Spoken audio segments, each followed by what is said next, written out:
is brought to you by Arakan Press Network today, Wednesday, the 11th of January 2017. For me, your daily host, Sajid Jalal.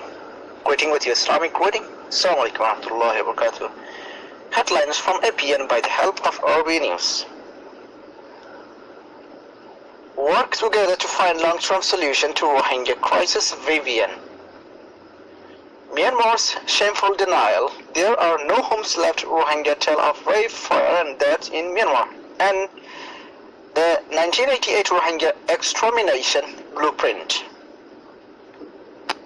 News in detail as follows.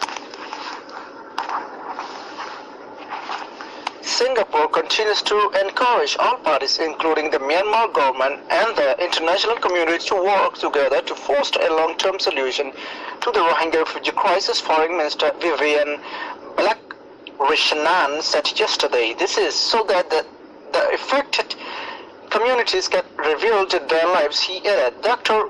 Balakrishnan was responding to parliamentary question from Mr. Louis and GRC and Mr. Muhammad Faisal Abdul Manab Al Junaid GRC about Singapore's response to the plight of Rohingya Muslims fleeing a military crackdown in Myanmar's Arakan state. The operation was launched after attack on police post in October last year. Singapore's position is that every government must ensure the safety and protection of all its people regardless of race or religion, said Dr. Balakrishnan.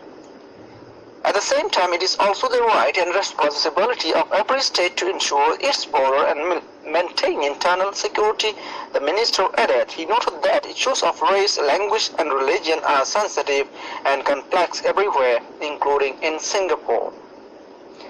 And in the Arakan state, intercommunal relations have deep historical roots and are highly complicated. He said these issues are not going to be resolved easily or quickly in the short term. Patience, restraint and time will be required to build trust among the different communities to foster racial harmony and to restore peace and stability for the long term, he added. Last month, President Obama lifted sanctions against Myanmar, citing substantial progress in improving human rights following the historic election victory of the Nobel laureate Aung San Suu Kyi's National League for Democracy Party in November 2015. Tragically, that price is proving premature. Hope that Ms. Aung San Suu Kyi would bring an end to the brutal repression of the Rohingya, a Muslim minority lie dashed by the military campaign against the Rohingya in Arakan state that began after an attack on a police station on October 9th. Since then, some 34,000 people have fled over the border to Bangladesh amid allegations of murder and rape by military forces and satellite images of burned villages. At least 86 people have been killed, yet a commission appointed by Ms. Aung San Suu Kyi concluded last week that there were no cases of genocide and religious persecution in the region. Human rights group rightly accused the commission of a whitewash.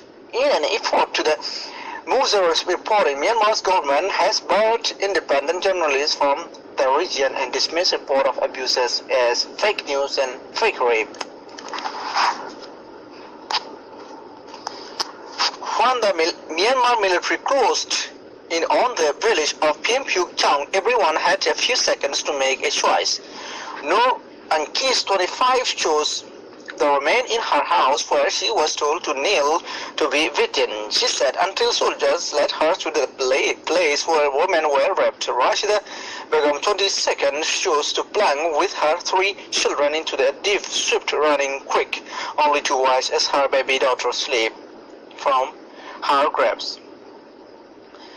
Sufiyatullah, 20, also chose the creek to stay in the water for 2 days and finally emerged to find that soldiers had set his family home in fire, leaving his mother, father and 2 brothers to asphyxiate inside. This account and others give over the last 3 days by refugees who fled Myanmar and are now living in Bangladesh shed light on the violence that has unfolded in Myanmar in recent months as security forces there carries out brutal counter-insurgency campaign. Their stories, though impossible to confirm independently, generally aligning with a report by human rights organization that the military entered village in the northern Arakan state, shooting at random, set houses on fire with rocket launchers, and systematically raped girls and women. At least 1,500 homes were razed according to an analysis of satellite images by Human Rights Watch. The campaign, which has moved south in the recent weeks, seems likely to continue until Myanmar's government is satisfied that it has fully disarmed the militancy that has risen among the Rohingyas, a Muslim ethnic group that has been persecuted for decades in majority Buddhist Myanmar.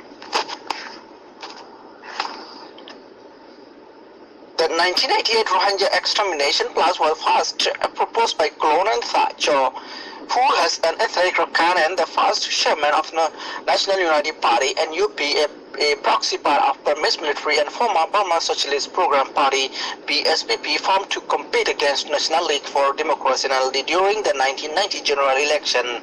The plan was adopted by the Burmese Junta State Law and Order Restoration Council (SLORC) in 1988 and continued under State Peace and Development Council (SPDC).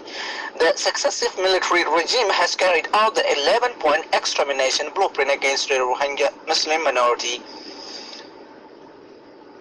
So this is for today from APN English News Service. Thank you for watching our APN News. Please stay tuned for more of this. There is still to come up next in every day as usual. If you like our news, please share and tag us by through the Facebook. Subscribe us by through the YouTube. For more details, please visit our website www.arakanpressnetwork.com. Thank you again. Assalamualaikum warahmatullahi wabarakatuh.